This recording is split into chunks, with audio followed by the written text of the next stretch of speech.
Pessoal, eu vou começar com um videozinho aqui primeiro. Todo mundo puder colocar o som no máximo aí que vocês conseguirem, eu vou ficar feliz. Vou dar meu microfone, tá, Márcia, aqui para ficar melhor.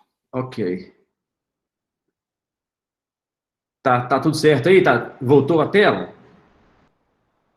Sim, Marcinho, voltou. Tranquilo. Okay. Eu vou começar, então. Só um minutinho.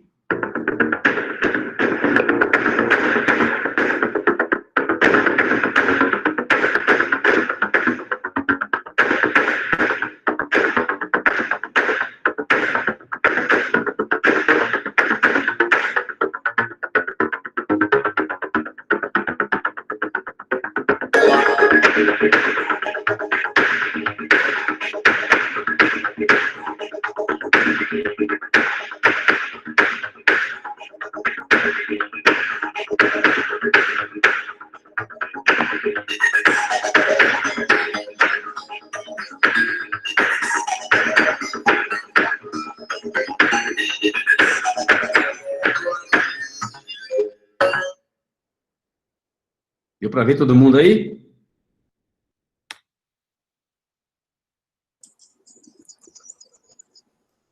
Eu sim, Marcinho. Beleza. Ok. Pessoal, isso que eu passei aí é uma pequena coletânea dos meus 30 quase anos de fotografia de moda em Belo Horizonte. Esse resumo aí do que eu fiz tem um grande mérito disso aí, é que é o seguinte: todos esses trabalhos que eu passei são trabalhos feitos em Belo Horizonte, para clientes bem raramente de fora de Belo Horizonte, tá? Mas a grande maioria são clientes de Belo Horizonte que me pagaram para eu fazer isso aí. Por que eu falo isso?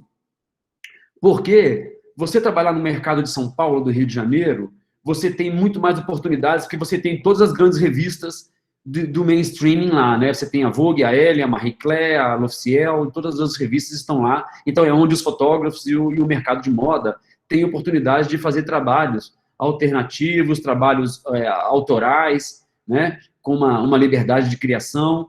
E a gente não tem isso em Belo Horizonte, né? Então,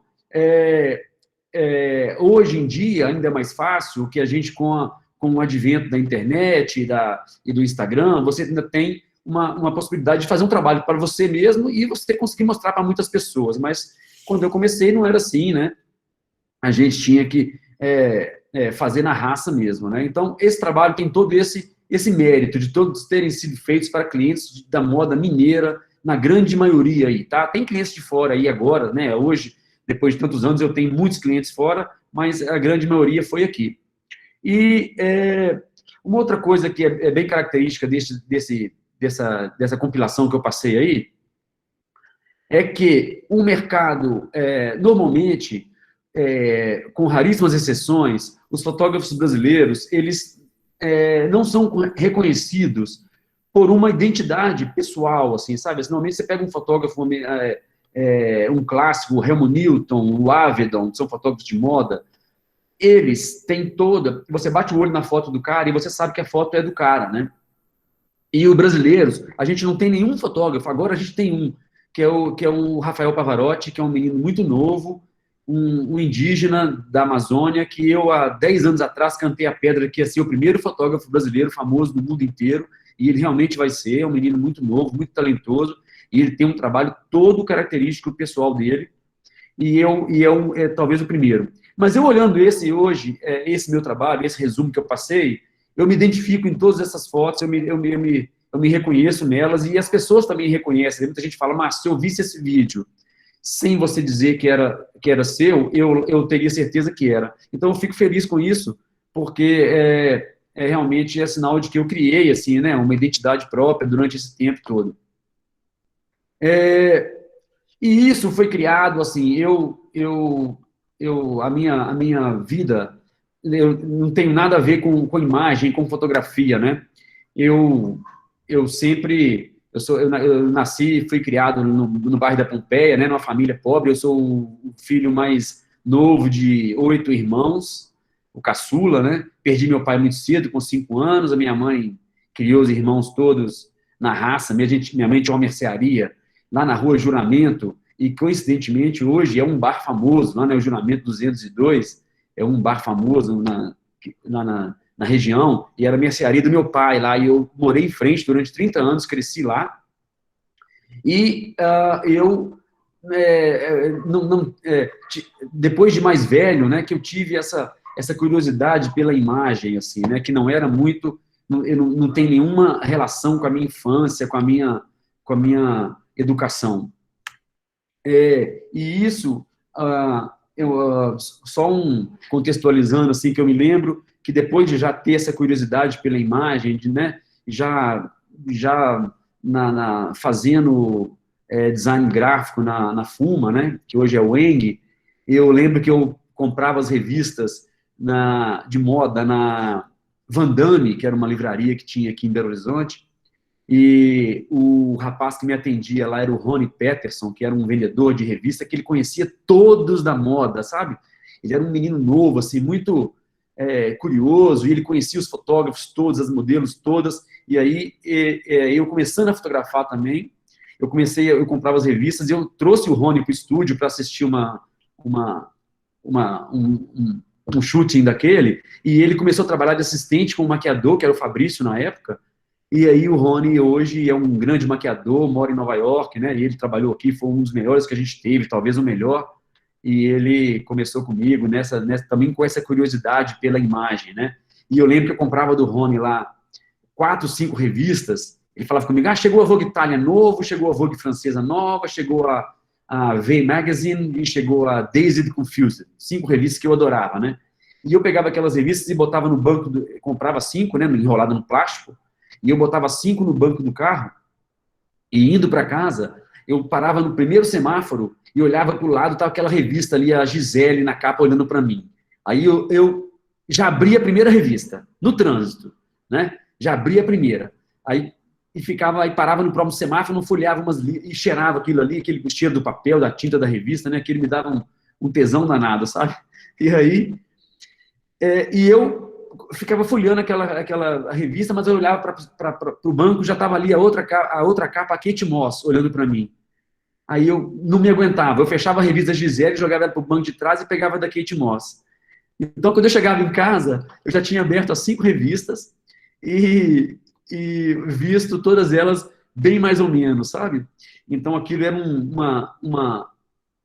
um vício que eu tinha, né, assim, e eu hoje vejo os meus assistentes, né, eu compro às vezes uma revista Vogue Itália que custa R$100, né, que é preço de um livro, e eu coloco em cima da minha mesa aqui, e aí você vê o assistente passa por ela durante 20 vezes no dia e não pega para folhear, né, então isso me deixa um pouco chateado, porque isso está na gente, né, essa curiosidade pela imagem, né. Uma outra coisa que eu queria falar um pouco da imagem pessoal. Por eu não ter sido criado numa família de que tinha essa relação com a moda, com a imagem, eu sempre fui muito simples, né?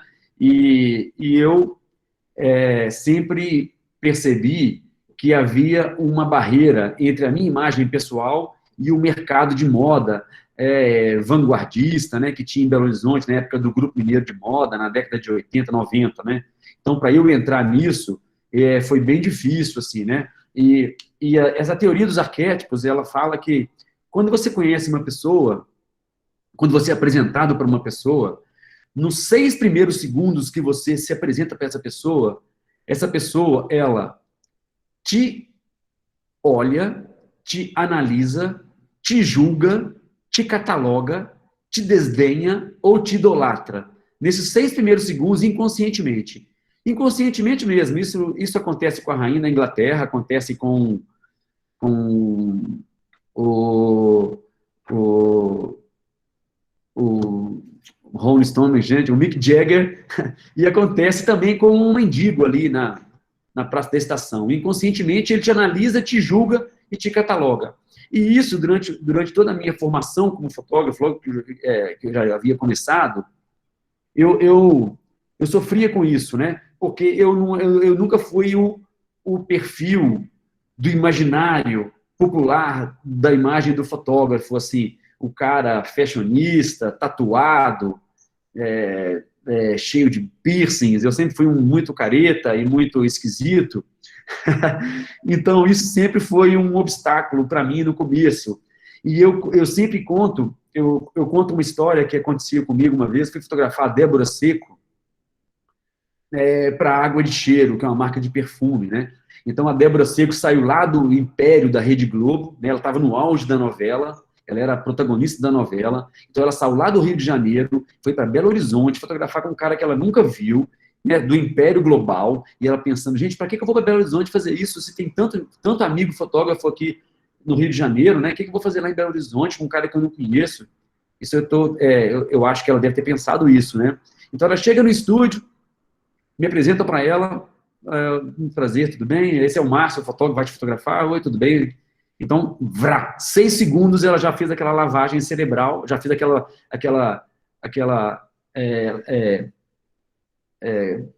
leitura, né, inteira, e eu digo sempre que nessas primeiras leituras eu começo a perder no jogo por 5-0, né? É tipo Brasil e Alemanha.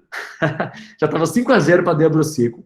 E aí a Débora foi para o camarim, e ela ficava lá no camarim dela com as toalhas brancas e o sushi que ela pediu e o espumante que ela gostava.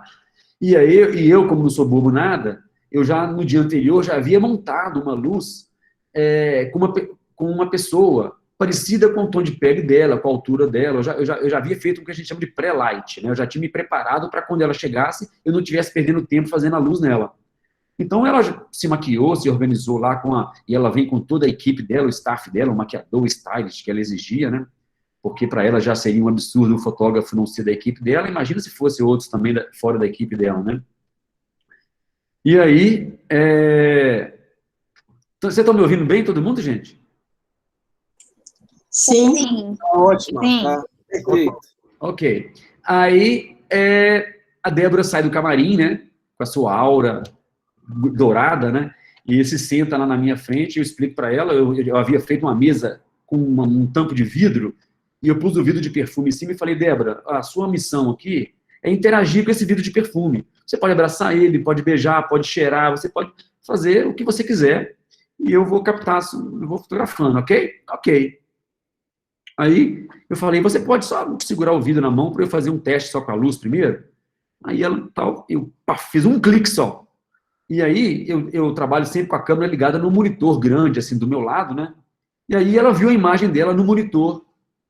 E ela falou, uau, fiquei linda. Aí eu pensei, 5-1. Aí ela falou assim, posso ver de mais perto? Aí eu, 5-2. Aí ela falou assim, posso fazer uma foto da tela? 5-3. Então, e aí você vê que a pessoa viu que ela não estava na mão de qualquer um, ela viu que ela poderia confiar em mim, e você vê o poder trocando de mão, nitidamente, assim, né? Você vê que você vai comandando a pessoa, e a pessoa vai confiando em você, e você vai dominando a situação. E aí eu fotografei a Débora Seco depois disso 10 vezes para Água de Cheiro, sendo que nas 5 últimas, o contrato que ela fez com a Água de Cheiro, ela exigiu que tivesse meu nome no contrato, e eu fiz um monte de outras campanhas com ela, e quando ela não podia vir para Belo Horizonte, ela me levava para o Rio de Janeiro para eu fazer. Então, isso foi uma maneira com que eu, estudando e dominando a situação, eu fui virando esse jogo desse 5-0, da teoria dos arquétipos, dos 6 segundos que as pessoas, da primeira impressão que as pessoas tinham. E uma pena que o Brasil com a Alemanha não conseguiu fazer a mesma coisa, e a gente perdeu de 7-1. Gente, eu falo de futebol, que eu adoro futebol, tá? Vamos lá. Isso aí é uma foto que eu fiz em 1985, esse aí da direita sou eu, fazendo faxina num restaurante em Nova York. Esse restaurante chamava Bartolomeus, era um restaurante grego, e esse aí do lado do Eduardo é meu sobrinho, mora nos Estados Unidos até hoje. Isso aí, esse foi um Polaroid que eu mandei para minha família na época, e eu resgatei ele depois para mim. No meio do curso da UENG, eu fazendo design gráfico, na verdade eu fiz química, eu formei em química no Cefet, e eu depois fui fazer design gráfico. Eu não estava muito feliz com o curso, a FUMA, a escola, estava caindo aos pedaços, tinha goteira na sala de aula, era um abandono total, estava bem desiludido. E eu tinha um irmão que morava nos Estados Unidos, morava em Nova York já há 20 anos. O meu irmão, ele era um gerente de voo da TWA, que era Trans World Airlines, era a maior companhia de aviação americana, e ele me convenceu aí. Meu irmão foi um dos primeiros casos de AIDS do mundo. Ele foi contaminado na época de uma epidemia de AIDS que teve nos anos 80, foi um dos primeiros casos, ele morreu logo depois, e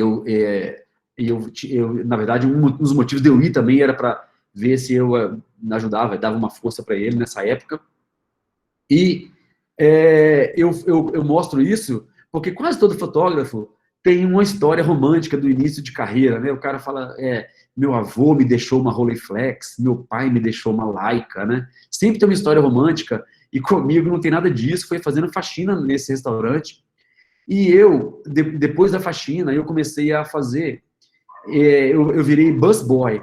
O busboy era o assistente do garçom, né? É o cara que troca cinzeiro das pessoas que estão fumando na mesa, como na época ainda podia.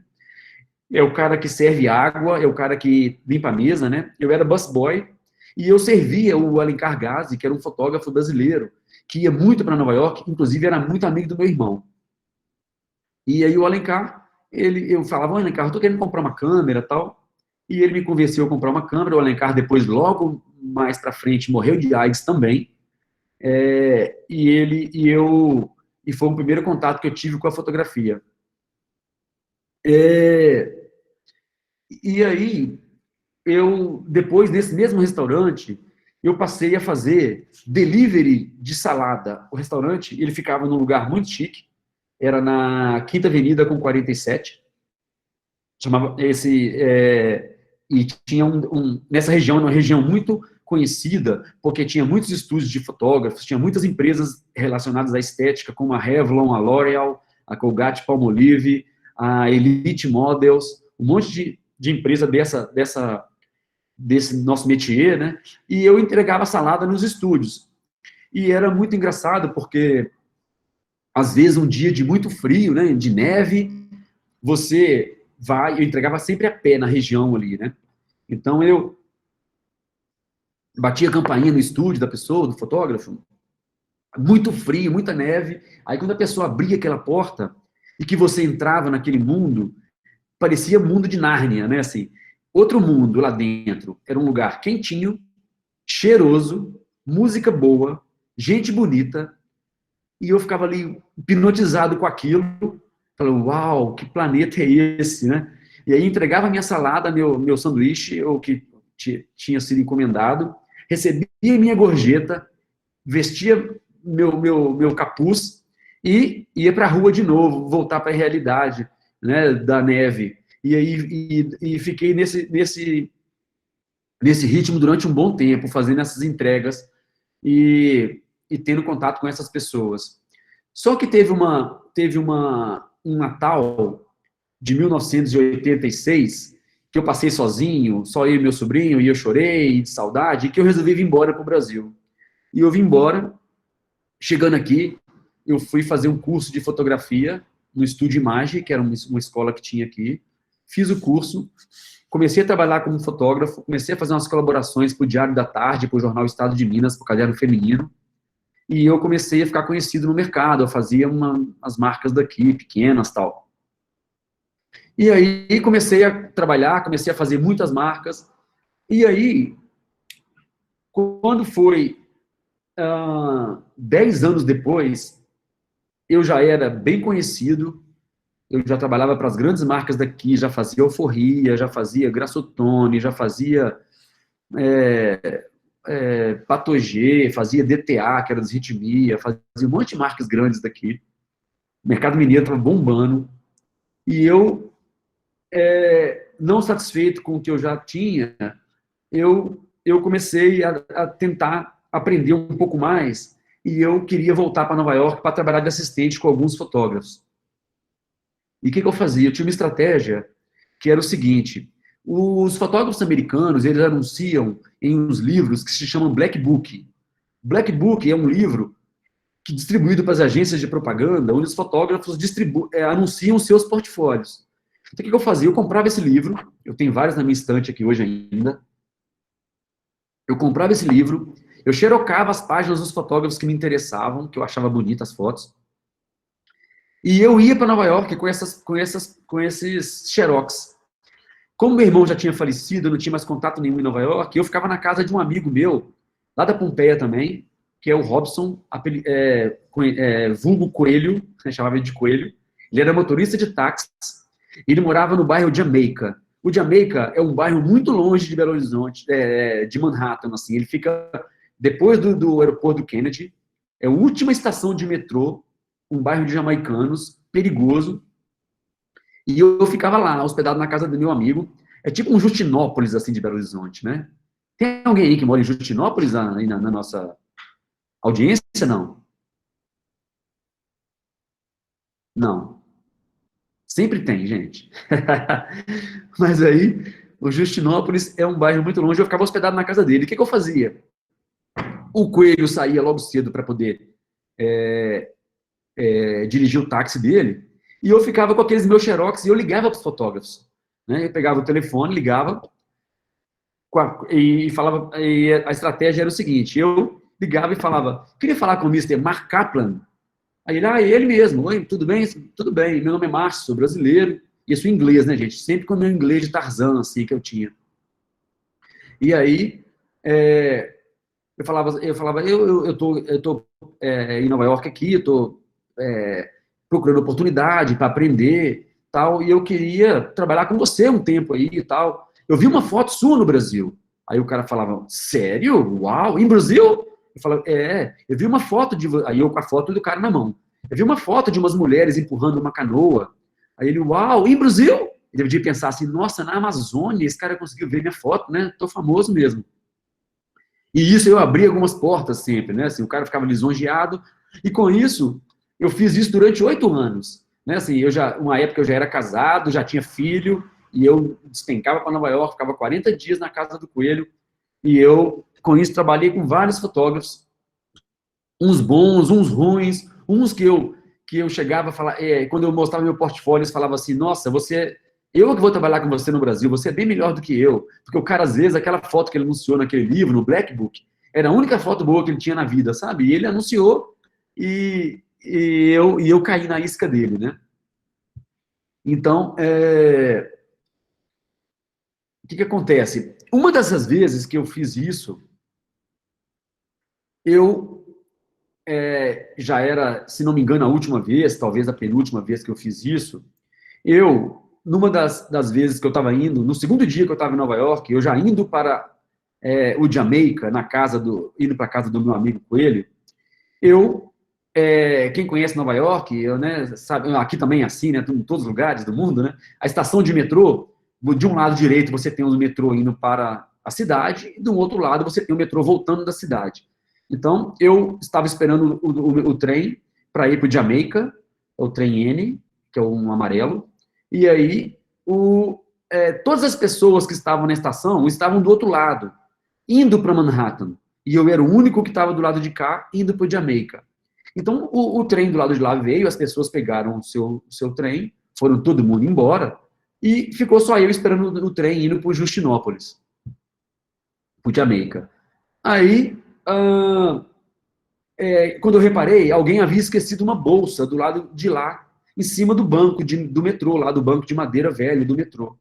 E eu, na mais boa das intenções, né, isso há, sei lá quantos anos atrás, né, 13 anos, 23 anos atrás, né, isso, 23 anos, 25, sei lá. Não tinha essa neura de terrorismo, né, de tal. Então, na mais boa das intenções, eu peguei essa bolsa e para poder achar o dono dela. Pus ela comigo e fui embora para o Jamaica. Chegou lá, eu vi que era uma bolsa de alguém importante, era uma bolsa cheirosa, assim, e uma bolsa, era uma bolsa Ralph Lauren. E aí eu fui procurar se tinha algum contato do dono, do distraído da bolsa, e eu achei, primeiro, uma agenda do cara. Era uma agenda numa capa de alumínio, escrito Ralph Lauren, e na última página da agenda tinha todos os cartões de crédito do cara. Tinha vários albinhos de fotos, com fotos de vitrines das lojas Ralph Lauren. Tinha várias passagens aéreas para o mundo inteiro, da Panam, que era uma companhia aérea, né, que nem existe mais, também com o nome dele. E aí eu achei o porta-cartões de visita do cara. Um porta de cartões também de alumínio, escrito Ralph Lauren. E aí eu peguei o cartão, abri, achei o cartão de visita dele, estava lá, Mr. Kevin Jacobs, Creative Director, Ralph Lauren. E aí eu peguei, isso era tipo 6 da tarde, mais ou menos, eu liguei pro telefone, que estava lá no cartão, me atendeu uma menina, e eu, com meu inglês de Tarzan, falei que queria falar com o Mr. Kevin Jacobs, e ela, logo que percebeu o inglês do Tarzan, ela falou, quem queria falar? Não deu muito papo, quem queria falar com ele? Aí eu me apresentei, falei que eu tinha achado a bolsa dele no metrô, e ele falou assim, e ela falou assim, oh, just a moment. Aí ela deve ter ligado para ele lá e contactado com ele, e ela falou, ele quer te ver agora. Aí eu falei, eu estou muito longe, eu estou no Justinópolis. Ele vai ter que... amanhã eu levo a bolsa para ele. Não, he wants to see you now. Ele quer te ver agora. Aí eu falei, tá bom, então ele vai pegar o metrô, ou então, sei lá, um táxi, ou um carro, ou um helicóptero, sei lá o quê. E quando ele chegar na última estação do trem N, a estação do Jamaica, ele tem uma cafeteria dentro da estação. Ele me liga, que eu vou lá, passei o telefone para ele, o fixo da casa do meu amigo. Quando ele chegar, ele me liga. E aí, daí passou 1 hora e pouco, o telefone toca, ele já estava lá, eu falei, ok, já vou aí. Vesti meu casaco, era muito frio de novo, um dia de neve, eu vesti meu casaco, fui lá, cheguei lá, encontrei ele do lado de fora da cafeteria, um cara bonito, elegante, cheiroso, gigante, fumando seu cigarro, me apresentei, a gente entrou, ele, vamos entrar para tomar um café, a gente entrou, eu entreguei a bolsa para ele, expliquei para ele que estava um pouco bagunçado, porque eu havia procurado o cartão dele, e ele, sem que eu percebesse, ele foi logo na agenda e ver se os cartões de crédito estavam lá, e ele relaxou nesse momento, fumou mais um cigarro, e aí a gente conversou, e aí ele falou comigo assim, agora me fala de você um pouco. Aí eu falei, eu sou fotógrafo, sou brasileiro, e eu estou aqui procurando oportunidade, tal, para aprender, tal. E aí ele falou comigo assim, I can help you. Sério, I can help you. Me liga na segunda, isso era uma sexta-feira, me liga na segunda-feira, vamos almoçar juntos, e eu posso te passar alguns contatos. Não, nesse não. Toninha, entrei na aula errada. Desculpa. Então, tá tudo bem aí, gente? Tudo bem, Márcia. A Sandra entrou aqui achando que era aula, tudo bem. Tranquilo, tá ótimo, pode continuar. Eu falo com ela para esperar, que depois eu dou a aula dela também. Tá ótimo. Ô, Toninho, tô falando muito ou não? Já desligou. Ok. Tá ótimo, Márcia, tá ótimo, pode continuar. Excelente, tá perfeito. Aí, pessoal, I can help. Tá ótimo. I can help you. E aí, ele combinou de a gente almoçar na segunda-feira. Mas aí, pessoal, o que acontece? Ô, Toninho, a gente tem quanto tempo de aula aqui? Olha, eu calculei 1h30, mais ou menos, mas eu sei que define aí, sem problema. Então, o que acontece, pessoal? Como a gente tem um prazo, e eu não vou ficar aqui, eu não vim aqui para ficar falando só de mim, sério. Eu vim aqui para a gente falar de fotografia. Então, eu vou interromper a história por aqui. Se nós tivermos tempo, a gente volta no final e termina a história. Senão, fica por aí mesmo, tudo bem? Ai, que triste. Gente, de curiosidade. Não, a gente vai continuar a história. Aqui, ó, todo mundo falando, não. Gente, mata as geminianas. Termina essa parte. Olha, pessoal. Tô falando pra continuar, mas faz um resumo. Eu tô super curiosa, por favor, continua. Eu também. No final. Você conheceu o Ralph Lauren? É sério mesmo? Você conheceu o Ralph Lauren? Não sei, no final da história você vai saber, se a gente tiver tempo, tá? Não, moço, você vai contar essa história, pode continuar, porque eu tô prestando atenção. Nós vamos agora falar de fotografia, para ninguém ir embora. Ninguém vai embora. Aí no final a gente volta nessa história. Isso é sacanagem, você vai deixar a gente curiosa desse jeito. Minha filha, é assim que funciona, viu? Ah, não. Vamos lá, pessoal. Olha aqui. A gente vai eliminar o ano de 2020, que não conta, e eu vou falar um pouco do meu trabalho nos últimos 10 anos, de 2009 a 2019, como que foi, o que eu percebi na mudança da fotografia de moda e da moda em Belo Horizonte, tá? E no mundo, assim.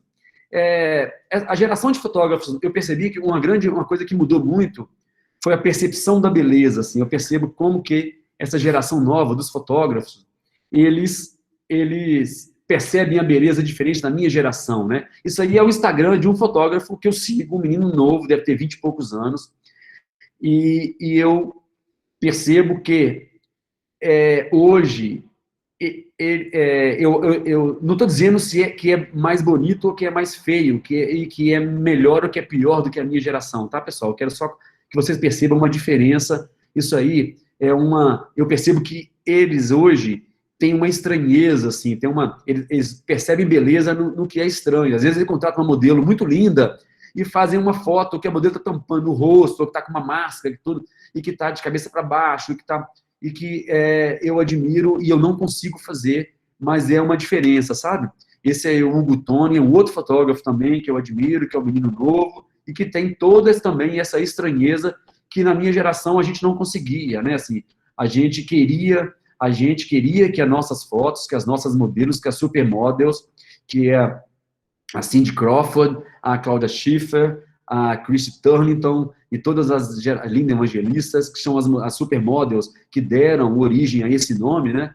Que elas hipnotizassem o espectador, a pessoa que estiver vendo as fotos dela, né? Esse é mais um fotógrafo jovem.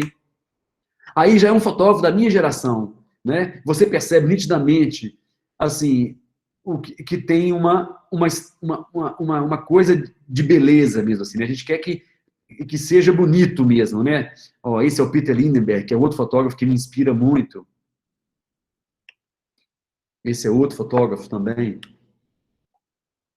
Então, isso é uma coisa que eu percebi que mudou. Uma outra coisa que mudou radical foi que eu me sinto um privilegiado, de eu ter participado dessa mudança do digital para o analógico, né? Do analógico para o digital, né? Isso aí, que vocês estão vendo nessa imagem, isso aí são polaroids que eu fiz em todos os meus 30 anos de foto de moda e de publicidade. Eu tenho 1 milhão desses polaroids que a gente fazia na época. Como não tinha o digital, como você não tinha como clicar e ver no computador na hora, a gente fazia o quê? Fazia um polaroid, via se estava tudo ok, se a luz estava boa, se a modelo estava funcionando, e aí depois você começava a fotografar de verdade. Então, isso aí são polaroids que eu tenho aqui de tudo quanto é coisa que eu já fotografei durante esse período, nessa época, né? E uma outra mudança é que os formatos das câmeras, a minha primeira câmera digital que eu comprei, ela custou $50 mil na época. Era um back digital, que na época foi uma fortuna, ainda é uma fortuna, né? Mas que hoje está quase inutilizado, eu ainda tenho ela, porque antigamente a gente tinha essas empenas, né? Fazia essas fotos gigantes nos prédios da cidade, né? Telemig Celular, Vivo, Banco do Brasil, que trabalhava muito para essas empresas, então fazia essas empenas, esses outdoors gigantes nos prédios, então precisava de uma qualidade, uma resolução muito grande de câmera. Hoje, quase ninguém usa mais isso, porque hoje a grande mídia é o Instagram, né? É o celular, então qualquer câmera menorzinha faz, até com o iPhone você consegue fazer uma boa campanha. Então isso foi uma mudança que foi radical, né? Assim, que muitas pessoas dizem que banalizou a fotografia, né? Eu não penso isso, eu penso que você democratizou a fotografia, né? E se você dá acesso a mais pessoas terem acesso a uma espécie de cultura, né? Que é uma cultura do olhar, que é você começar a pensar no que você vai fotografar, e isso não é banalizar, isso é você democratizar, né?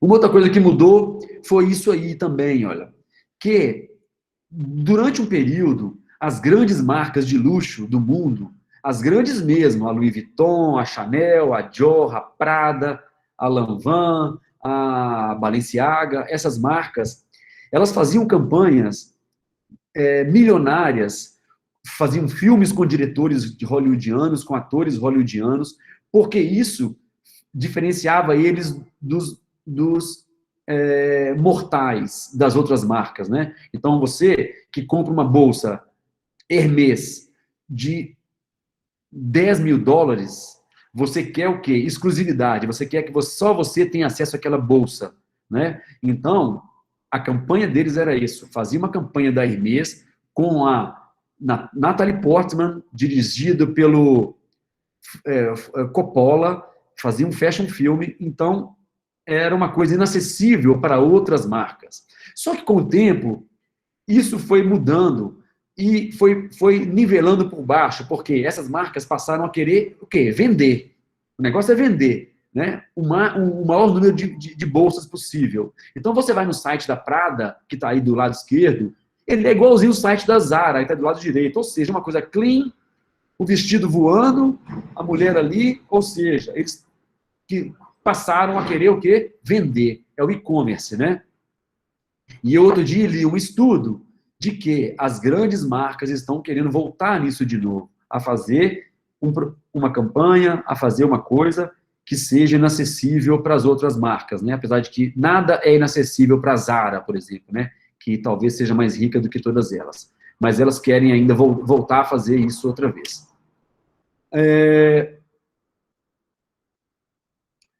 Isso aqui eu vou pular porque vai demorar um tempo. Então, uma outra coisa que mudou muito é que, durante um tempo, as marcas, mesmo algumas não tão grandes do Brasil, de Belo Horizonte, a gente viajava muito, né? Assim, eu viajei para vários países fazendo campanha, fui muitas vezes, e a gente tinha uma verba, né, que viajava, a equipe toda. E com o tempo, agora as marcas foram ficando mais pobres, eu acho. Não é que foram ficando mais pobres, a gente tinha duas coleções, na verdade, né? Você tinha o inverno, você tinha o verão. Então, eles tinham uma verba disponível para fazer uma super campanha. Agora, toda quinzena tem uma coleção nova, né? Tem o verão, o alto verão, o super verão, o morrendo de calor, o derretendo, né? Aí tem o inverno, o outono inverno, o alto inverno. Então, são tantas coleções que eles inventaram para poder vender e girar a máquina, que é impossível fazer uma viagem para todas essas campanhas. Então, a gente começou a fazer, em vez da viagem, fazer a cenografia, fazia as campanhas, em vez de ir para a Grécia, vamos fazer uma Grécia no estúdio mesmo, a gente constrói uma casinha branca com uma escada e faz de conta que está na Grécia. O que a gente chama de look e truque, né? Tem o lookbook, que é uma coisa bem comercial, no fundo branco, eles inventaram o look e truque, que é uma forma de mostrar roupa com uma pitada de conceito, assim, um pouco. Então, a gente começou a fazer muitos look truques. E eu começou a haver uma preocupação do mundo inteiro com o desperdício, né? Aí tem uma matéria da Burberry, que ela destruiu 38 milhões de dólares em produtos que estavam encalhados, né? Porque você imagina, tem um microfone aberto aí. Fechou. 38 milhões de dólares de produtos que foram destruídos, incinerados, para poder... Porque aqui estava encalhado, não podia vender, né? Não podia doar, né? Lógico. Então, a indústria têxtil também. Então, poucas marcas, aí tem a Stella McCartney, que é uma das poucas que tem uma preocupação com isso, né? Com a reciclagem, com a reutilização e tal. Então, isso foi uma outra coisa que mudou muito. E eu, na minha humilde colaboração, eu quis participar um pouco disso. O que eu percebi aqui no estúdio é que a gente, às vezes, os clientes que tinham mais grana, eles faziam um cenário gigante no estúdio, e aí depois terminava aquele trabalho, eles iam embora e deixavam aquele trombolho daquele cenário para mim aqui, né? Muita madeira, muito tecido, muita coisa. Então, eu comecei a reciclar isso, reutilizar. Eu encostava tudo num canto, e quando eu tinha meus clientes mais pobres, que são os clientes que não tinham muita grana, eu comecei a reutilizar isso para eles de uma forma customizada, assim, né? Esse trabalho que eu fiz para a Grassotone, que é um cliente que eu faço há muitos anos, na verdade, isso aí são umas telas que eu tenho, que a gente chama de tapadeiras. Na verdade, todos os clientes usam a parte de lá dela. Isso aí é o avesso da tela, entendeu? A gente pinta o lado de lá de uma cor e faz como se fosse uma parede, um cenário. Então, para Graça Ottoni, eu resolvi virar o avesso, eu pintei tudo de bege, e a gente fez esse cenário aí, que ficou bem bacana, assim, ficou bem... A Graça é um cliente que usa só algodão, é uma coisa toda orgânica, não tem, sabe, nada sintético, então combinou com ela esse negócio do americano cru, da tinta crua, né? Funcionou bem no cenário dela, que eu fiquei bem feliz com o resultado. Depois, ó, esse mesmo cenário aí, eu usei para um outro cliente daqui de Belo Horizonte, que é a Plural, que é um cliente super pequeno, não tem grana para cenário. Eu usei a mesma tapadeira, só que eu pintei cada quadradinho daquele de uma cor, chicletes, assim, bem clarinho, e pintei as divisórias de branco. Então, a mesma coisa, o mesmo cenário que a gente pintou, aqui você percebe ele, né, com uma outra leitura, também para reutilizar o cenário com uma outra linguagem. Aqui é ele de novo, numa marca de bolsa e sapato. Isso aí, se não me engano, se chama... Esqueci a marca, tá, gente? Desculpa. Aqui, uma outra marca que eu fiz, de São Paulo, a gente pintou tudo de 4 cadeiras, essa parede aqui, gente, é a tapadeira, é o avesso daquela tela lá que eu mostrei para vocês, tá? É uma tela pintada, a gente pintou o chão de cada cor, 4 cadeiras, e depois essas 4 cadeiras ficaram para mim aqui, eu reutilizei elas várias vezes. Aqui você vê que algumas delas em outros cenários, né, que eu pendurei 2 na parede, são as mesmas cadeiras, tá? Essa aqui, rosinha aqui da esquerda, ela tá aqui de novo pendurada aqui na parede azul. Essa quadradinha aqui da primeira, da menina com a flor, tá aqui de novo no canto pintado de azul. Vocês enxergam o meu mouse aí mostrando as coisas? Enxerga, né? Enxergamos. Sim, Sim. Ok. Aqui vocês percebem esse caixote aqui, ó, hexagonal aqui, sei lá como é que chama, esse formato, eu usei ele de cabeça para baixo aqui de novo, e usei o avesso dele, aqui é o interior dele, né, a parte de dentro, aqui eu usei a parte de fora, pintado de preto e virado de cabeça para baixo. Né? Aqui está deitado, ó. Então é sempre uma reciclagem de coisas e tal. Só um minuto, pessoal.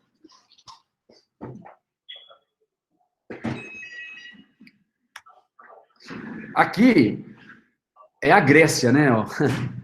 Feita aqui no estúdio mesmo, né?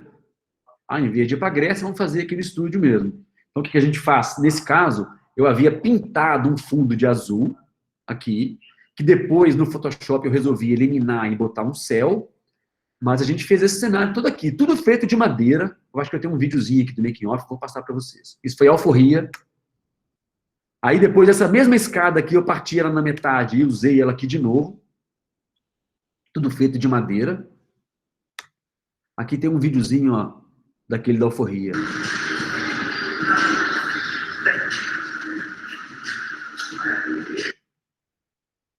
Então é tudo luz artificial, né, para dar essa impressão do sol, de mancha, tudo feito na luz. Aqui umas escadas que eu já usei ela um monte de vezes, essa escada aí, tadinha. Se ela soubesse o que é CLT, ela me cobrava, sabe? Porque eu já usei ela muitas vezes no horário de trabalho dela. Ela entrou no TCC, inclusive, Márcio. Isso, exatamente. A própria. Aqui, essa quina que eu fiz para Fátima Schofield, é uma marca de Belo Horizonte, que eu usei no meio do mato, esse triângulo aí. Depois eu dei uma repaginada nele, eu usei nesse trabalho que eu fiz para Bárbara Bella, que é uma roupa de festa. Esse banquinho aí, coitado, esse banquinho é o mesmo banco. Eu já usei ele 80 vezes aqui no estúdio. Aí, uma forma que eu quero mostrar só como é que, às vezes, uns pedaços de coisa encostado no canto funciona como cenário. Aqui, um pedaço de carpete com umas lâmpadas fluorescentes, uma coisa bem simples, mas que já tem uma linguagem, assim, que dá para, né? Aqui, essa chapa de madeira aqui no fundo, eu usei ela também muitas vezes, para vários clientes, né? Uma chapa de MDF que não custa barato e que o cliente comprou e deixou encostado aqui. Então, eu utilizei ele algumas vezes. Aqui um trabalho que eu comecei fazendo lá em Sabará, na igreja Nossa Senhora do Ó, que é uma igreja barroca maravilhosa, e depois eu terminei no estúdio, eu peguei papel laminado, papel alumínio, embolei ele e colei no fundo da parede do estúdio, e para fingir que é essa coisa também de ouro, pintado assim. Isso foi para Patrícia Bonaldi, uma marca de roupa também, de festa.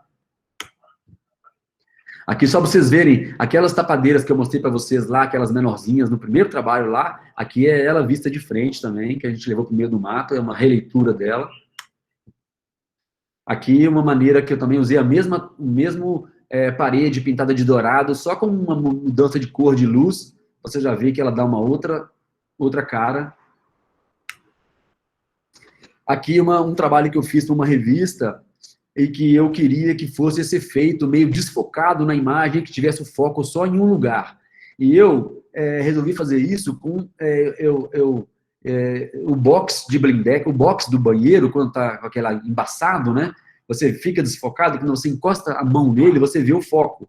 Então, a ideia era essa. Então, eu achei um cemitério de vidros lá no bairro Saudade, no Taquaril, que chama Vidrex. O que eles fazem? Eles têm lá um monte de sucata de vidro, e eu achei um vidro jateado lá, grande, trouxe para o estúdio, e a gente fez esse efeito aí.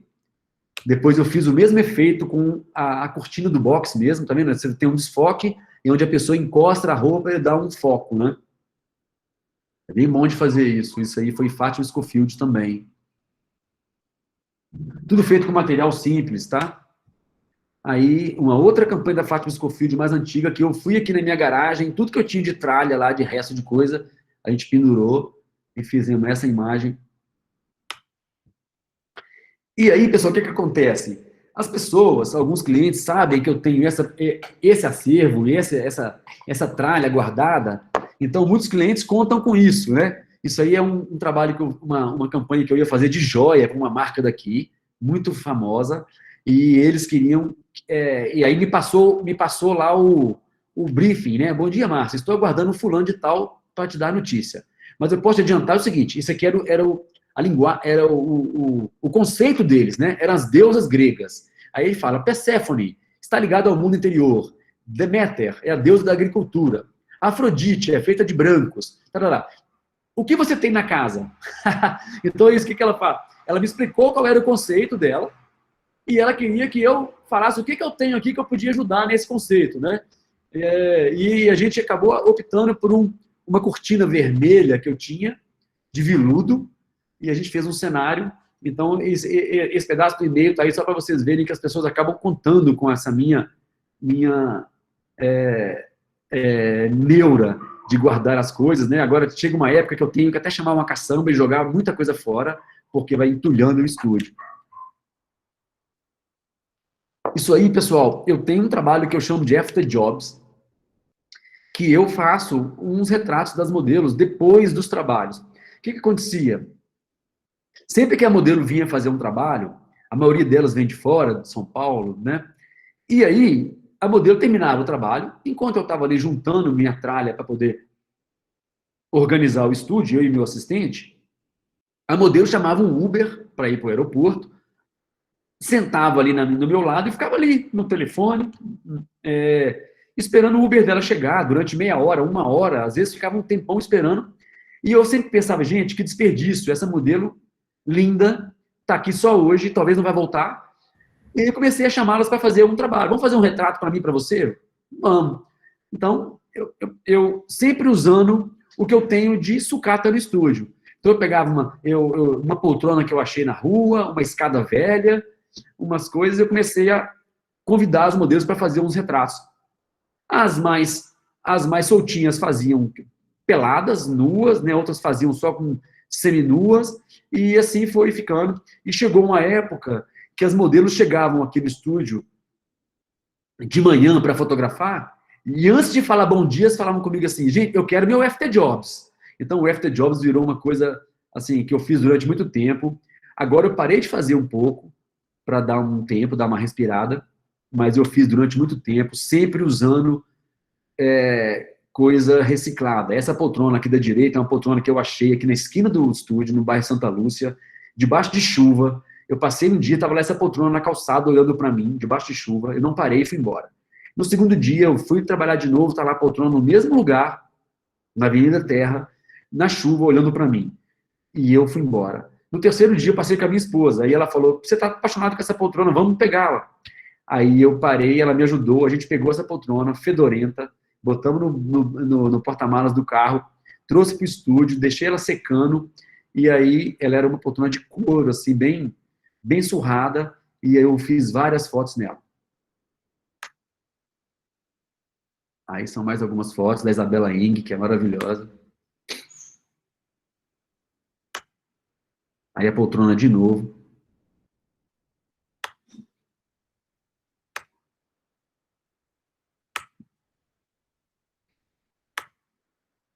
Aí, pessoal, eu falo para os jovens fotógrafos assim que nada é por acaso, assim, né? Tudo que você faz, que você investe, que você experimenta, o resultado aparece, né? Aí um dia um cliente que eu tenho, chama Bebuclé, que tem uma roupa maravilhosa, ela falou, Márcio, eu quero fazer a campanha minha com essa linguagem sua do FT Jobs, usando os materiais que você usou no FT Jobs, todos. E aí eu chamo de FT Job promovido. Então, ele que era um subtrabalho, assim, né? Ele virou um trabalho oficial, então todo o material, a poltrona está aqui de novo, e eu usei todo aquele material que eu usava para fazer o FT Jobs, para fazer um trabalho remunerado, né? Aí tá de novo o Bebuclé. Eu não sei na tela de vocês, se vocês percebem que aqui tem uma escada velha preta, aqui tem umas madeiras pretas também pintadas, tudo bem mambembe, assim. Aí depois a Natália Dornelas, que é uma jornalista de Belo Horizonte, me chamou para eu fazer um editorial com um acervo do Palácio das Artes, que fica lá no Mazagão, né? É um acervo das óperas e das peças que foram feitas no Palácio das Artes. Então a gente trouxe esse acervo para o estúdio e eu fiz todo o trabalho também com as minhas coisas do FT Jobs. Aí então a mesma escada, a mesma parede. Aí uns pedaços de madeira velhas que eu achei na garagem. Aí a escada que eu usei no TCC também. Toninho vai reconhecer essa escada. Inclusive, ela estava na mesma cor no dia do TCC, eu acho. Essa é uma das minhas imagens favoritas. Essa é a Mariel Ishida, uma menina de Belo Horizonte, que eu trabalho com ela desde que ela tinha 12, 13 anos. E hoje é uma das brasileiras mais famosas no mundo da moda. Ela acabou de fazer a campanha da Dior, todos da Dior. Você dá um Google aí, Dior, Primavera, Verão 2021. Aí ela é a cara da campanha de óculos, de maquiagem, é a Mariel. Aí tá ela de novo.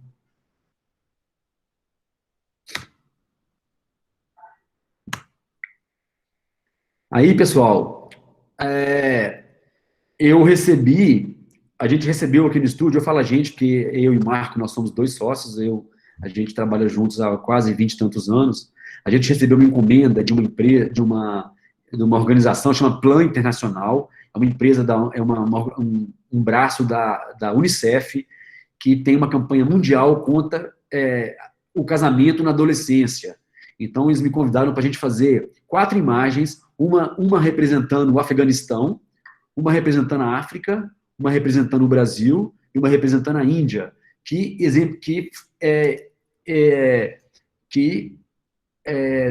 desenhasse, né, que exemplificasse esse casamento na adolescência. Sempre um senhor mais velho com uma criança adolescente. Então, a gente optou por fazer tudo isso aqui no estúdio mesmo. Todos esses cenários foram feitos aqui no estúdio. Eu vou mostrar para vocês o passo a passo de alguns. Esse do Afeganistão, a gente optou por fazer aqui no meu terraço, para entrar uma luz natural. A gente fez esse barraco aqui todo com madeira, com sucata que eu tinha aqui no estúdio. Esse da África também. Esse do Rio de Janeiro, do Brasil, fosse uma favela. E aqui o da Índia foi o único que foi feito externo num aglomerado aqui perto do anel rodoviário. Vou mostrar para vocês o passo a passo aqui dos vídeos. Aqui a gente começando a construir o barraco no meu terraço.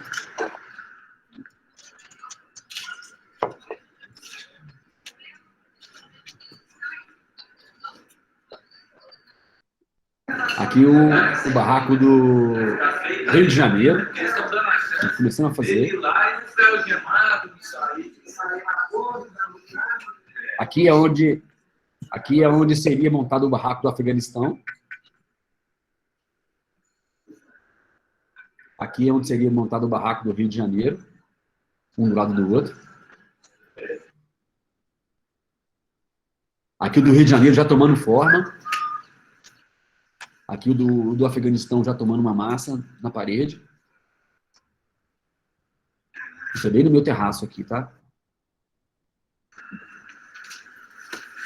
Isso aí é o Cleiton, que é um cenógrafo que trabalha comigo há muitos anos, que começou comigo aqui. E ele é um especialista nisso.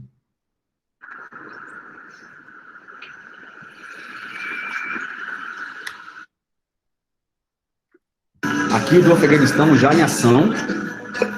Olha, a gente fez uma favelinha mesmo aí. A primeira foto foi do Rio de Janeiro, já tomando forma.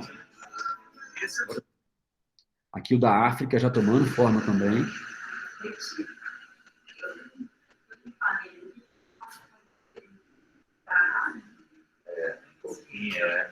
Aí quer um pouquinho nele. Aqui do Afeganistão. Isso. Ó. Aí, olha pra mim. Olha aqui, Davi. Isso. Esse do Afeganistão, a ideia eram 4 pessoas na família, tinha uma criancinha pequena, só que na hora da gente fotografar os 3, a criancinha estranhou e não quis fazer a foto. Depois eu fiz um clique dela sozinha, com um irmãozinho pequeno, e no Photoshop a gente inseriu ele na imagem. Isso.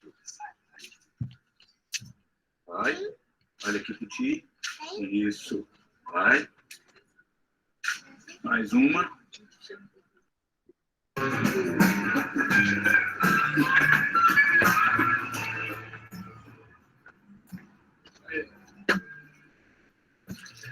Aí já o do Rio de Janeiro, né? Aí um time-lapse da África, rapidinho.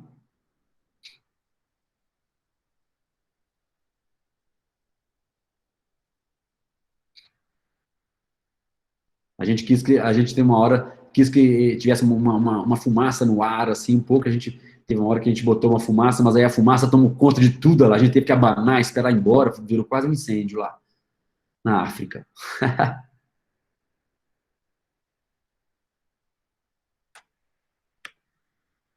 E aí, pessoal, eu um dia estava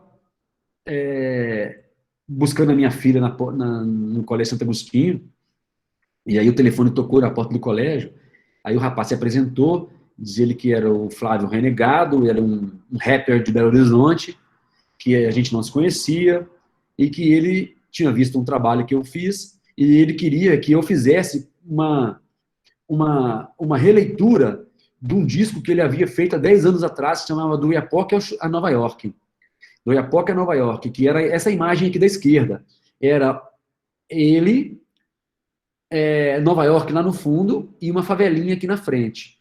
Então, Márcio, eu queria que você fotografasse para mim.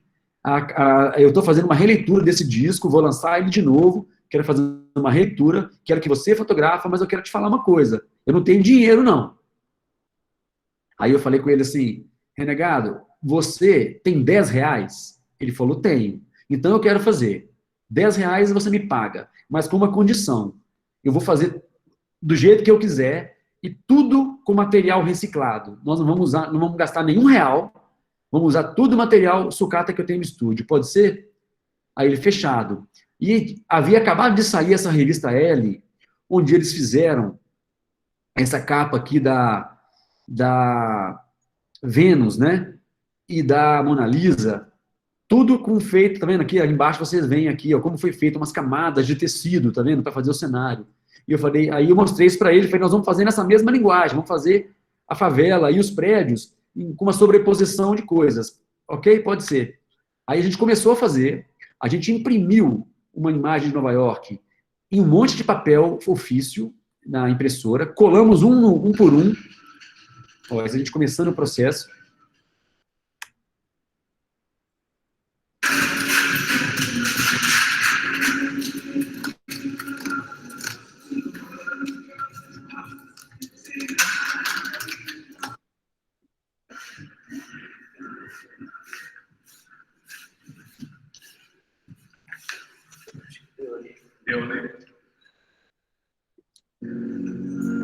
Aqui a gente começando a fazer, não sei se vocês lembram lá na imagem do Renegado, tem um poste de luz aqui com uma gambiarra, né, uns gatos de antena de televisão. Então a gente começou a montar isso aqui, o Cleiton de novo. Ele usou tudo que eu tinha aqui, tinha uns tripé velhos que ele desmontou para fazer uma antena.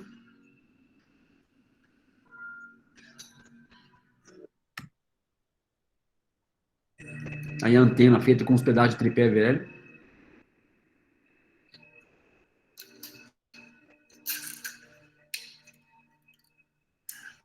Aqui já o cenário quase pronto, vocês vão ver o efeito que deu ele visto de lado.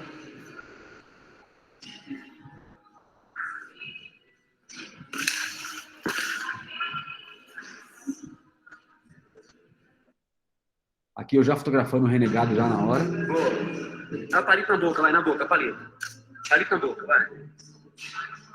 Boa. Aqui as imagens já prontas do disco. Aí aqui a luminária também, uma gambiarra feita de resto de luz.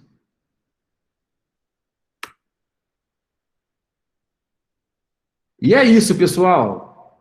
Terminamos nosso horário.